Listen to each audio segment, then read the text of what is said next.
Hello students, welcome to cosmic curve channel. আজকে আমরা কিছু কাইনেমেটিক্স এর নতুন জিনিস নিয়ে আলোচনা করব। প্রথম ভিডিওতে আমরা কি আলোচনা করেছিলাম? প্রথম ভিডিওতে আমরা আলোচনা করেছিলাম যে কাইনেমেটিক্স কি এবং তার মোশন কি, মোশন কত ধরনের হয়, সেগুলো নিয়ে আমরা আলোচনা করেছিলাম। আজকে আমরা যে ভিডিওটা নিয়ে আলোচনা করব সেটা হচ্ছে যে ডিসটেন্স, ডিসপ্লেসমেন্ট, তারপর average speed, velocity, average acceleration, instantaneous acceleration, uniform motion, non uniform motion.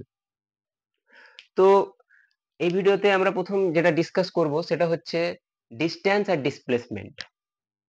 তো আগে সংজ্ঞাটা যেটা লিখেছি সেটা আগে বুঝে নিই যে কি মানেটা কি, তারপরে সেটাকে আমরা ডায়াগ্রাম অনুযায়ী বুঝবো যে ডিসপ্লেসমেন্ট, ডিস্টেন্স কি। তোমরা ডিস্টেন্স, ডিসপ্লেসমেন্ট, অ্যাভারেজ স্পিড এইসব আবার নিউটনস লজ অফ মোশন যখন পড়েছিলে তখনও প্রথমে দেখতে পেয়েছিলে।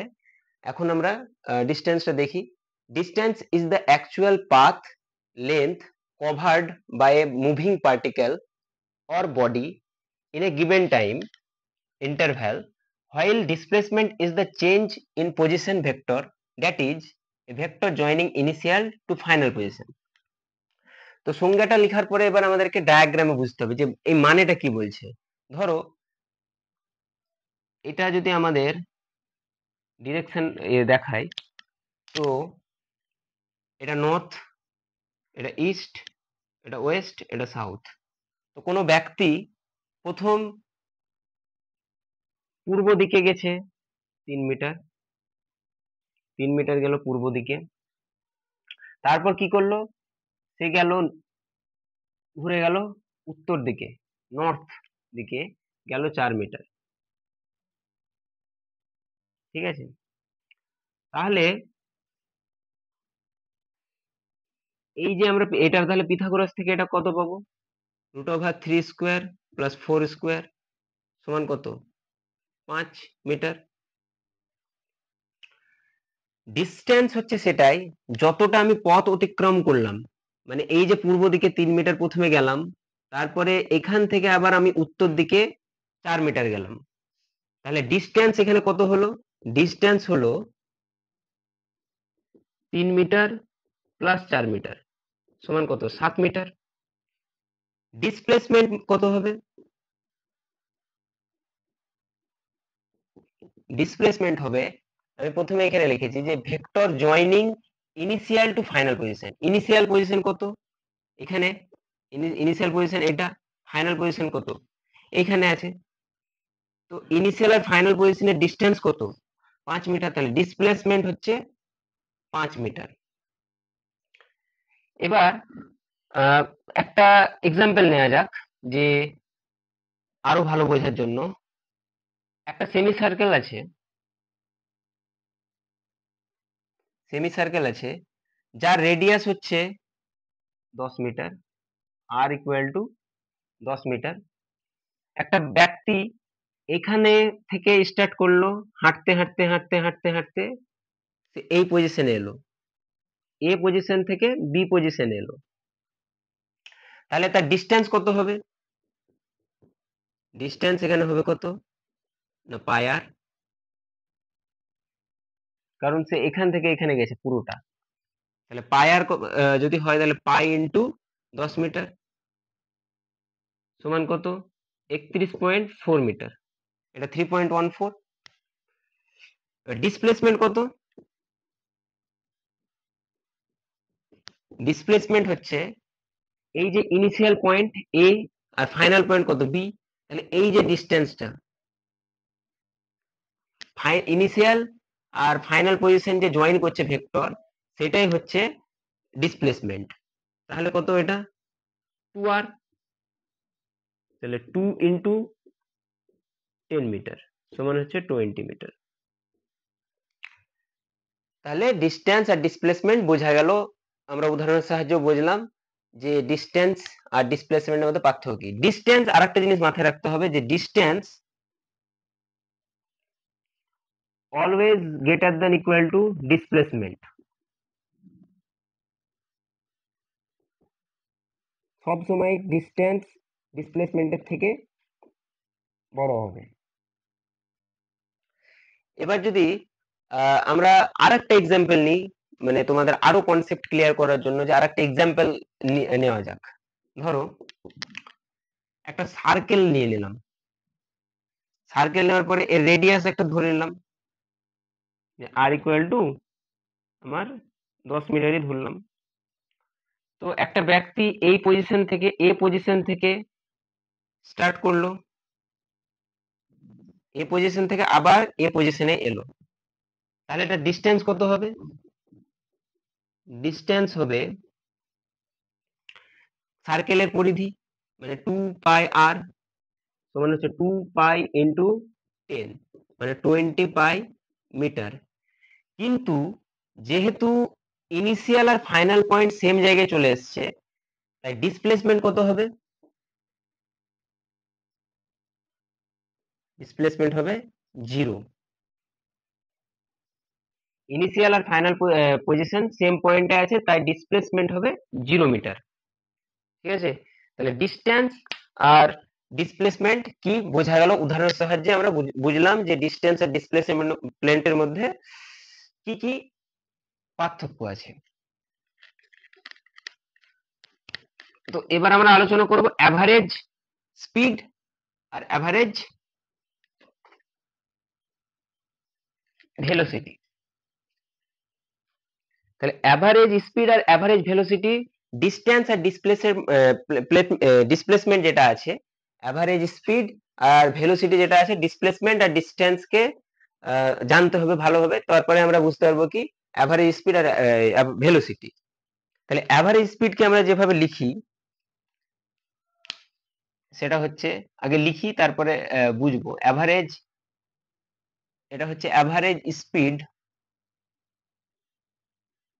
Average speed equal to total distance by total time, বা আর অ্যাভারেজ ভেলোসিটিকে যেটা লিখি সেটা হচ্ছে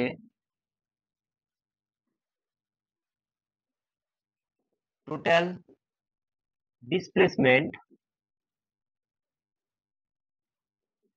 বাই টোটাল টাইম।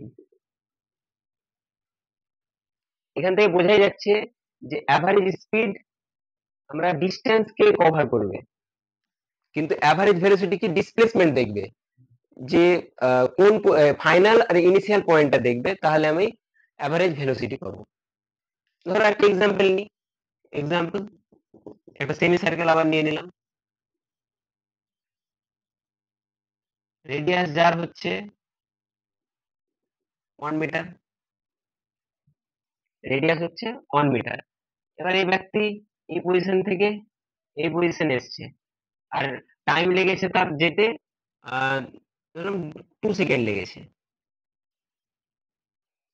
তাহলে তার যে অ্যাভারেজ ভেলোসিটি পাবো সেটা কত পাবো? 2r, 2r হচ্ছে তার টোটাল ডিস্টেন্স, আর টাইম কত লেগেছে? 2 সেকেন্ড, আর আর মানে কত? 2 ইন্টু 1 বাই 2 সমান হচ্ছে কত? 1.0 মিটার পার সেকেন্ড। ভেলোসিটির যে ইউনিট হবে সেটা হবে মিটার পার সেকেন্ড। কেন? কারণ ডিস্টেন্সের ডিসপ্লেসমেন্ট বা ডিস্টেন্সের হচ্ছে ইউনিট মিটার, ডিসপ্লেসমেন্টেরও ইউনিট মিটার, টাইমের ইউনিট হচ্ছে S, second, metre per second. Average speed হচ্ছে টোটাল ডিস্টেন্স, টোটাল ডিস্টেন্স যদি এবার তোমাকে যদি বলে যে অ্যাভারেজ স্পিড কত, তাহলে টোটাল ডিস্টেন্স কত কভার করেছে? পাই আর বাই টাইম 2, তাহলে কত? পাই ইন্টু 1 বাই 2, তাহলে পাই বাই 2 মানে 3.14 বাই 2 মিটার পার সেকেন্ড। মাথায় রাখতে হবে যে ডিস্টেন্স হচ্ছে একটা স্কেলার কোয়ান্টিটি, ডিসপ্লেসমেন্ট হচ্ছে ভেক্টর কোয়ান্টিটি। তাহলে ডিস্টেন্স যদি স্কেলার কোয়ান্টিটি হয়, তাহলে অ্যাভারেজ যে স্পিড সেটা একটা স্কেলার কোয়ান্টিটি।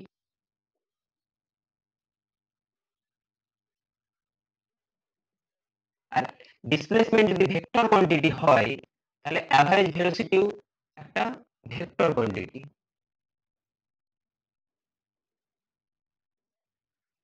ঠিক আছে, এবার অ্যাভারেজ স্পিড আর ভেলোসিটি বোঝার পরে আমাদেরকে বুঝতে হবে যে ইনস্ট্যান্টেনিয়াস ভেলোসিটি আর স্পিডটা কি।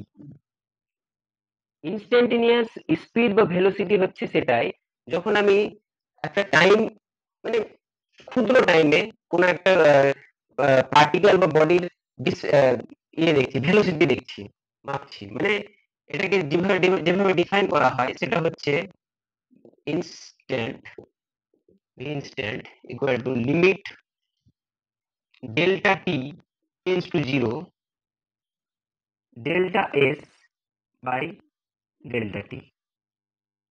মানে কি, এইটাকে যখন আমি স্মল টাইম ইন্টারভ্যালে যখন বার করব, এটাকে আমরা একটা ডেরিভেটিভ আকারে লিখতে পারি, যেটাকে লেখা যায় ডিএস বাই ডিটি। এটা যদি ইনস্ট্যান্টেনিয়াস ভ্যালু এই স্পিড হয় তাহলে এটা হচ্ছে ডিএস ডিটি, আর যদি এটা যদি একটা ইনস্ট্যান্টেনিয়াস এই ভেলোসিটি হয় তাহলে হচ্ছে ডিআর ডিটি, যেখানে আর হচ্ছে পজিশন ভেক্টর। পজিশন ভেক্টর কি কি লিখি, X I cap, Y J cap, plus Z K cap. তো ইনস্ট্যান্টেনিয়াস ভেলোসিটি স্পিড হচ্ছে একটা ক্ষুদ্র টাইম, মানে তৎক্ষণাৎ আমরা দেখছি যে কোনো একটা গাড়ি চলছে, কোনো একটা গাড়ি চলার পরে আমরা অ্যাভারেজ ভেলোসিটিতে কি করি, যে ওটা টোটাল টাইম কত লেগেছে সেটা দেখি, কিন্তু ইনস্ট্যান্ট মানে কি, তো আমরা দেখছি যে গাড়িটা এখান থেকে ডেল্টা টি টাইমে কতটুকু গেছে, সেটাই হচ্ছে ইনস্ট্যান্টেনিয়াস ভেলোসিটি বা স্পিড। এবার হচ্ছে অ্যাভারেজ অ্যাক্সেলারেশন আর ইনস্ট্যান্টেনিয়াস অ্যাক্সেলারেশন। সেম যেমন ভাবে লিখেছিলাম, অ্যাভারেজ অ্যাক্সেলারেশন হচ্ছে, এইভাবে লিখি যে v delta v by delta t, মানে সময়ের সঙ্গে সঙ্গে যে বেগের পরিবর্তন হচ্ছে, ভেলোসিটির যে পরিবর্তন হচ্ছে, সেটাকে আমরা বলবো অ্যাভারেজ অ্যাক্সেলারেশন। এটাও একটা ভেক্টর কোয়ান্টিটি। ইউনিট হচ্ছে মিটার পার সেকেন্ড স্কোয়ার। এর ডিমেনশনটা কি, ডিমেনশনটা হচ্ছে L T to the power -2। Average speed ভেলোসিটির হচ্ছে dimension L T to the power -1, unit metre per second. Instantaneous acceleration কি, ইনস্ট্যান্টেনিয়াস অ্যাক্সেলারেশন হচ্ছে এবার ডেল্টা টি টাইমে তার, আমি দেখবো এবার কি বেগের কতটা পরিবর্তন হচ্ছে, ওটা যেমন আমি দেখছিলাম যে অবস্থানে কিরকম পরিবর্তন হচ্ছে, এর ডেল্টা টি টাইমে বেগের কিরকম পরিবর্তন হচ্ছে, মানে লিমিট এ ইনস্ট্যান্টেনিয়াস ইকুয়াল টু লিখতে পারি limit delta t tends to zero delta v by dt, delta t. তাহলে এইটাকে যদি এইভাবে যদি লিখার পরে আমি যদি ডিএস ডিটি লিখতে পারি ডেরিভেটিভ আকারে, তাহলে এটাকে কি লিখতে পারবো, ডিভিডিটি। বুঝতে পারলে? এবার অ্যাভারেজ অ্যাক্সেলারেশন আর ইনস্ট্যান্টেনিয়াস অ্যাক্সেলারেশন বোঝার পরে আমাদেরকে বুঝতে হবে ইউনিফর্ম মোশন আর নন ইউনিফর্ম মোশন।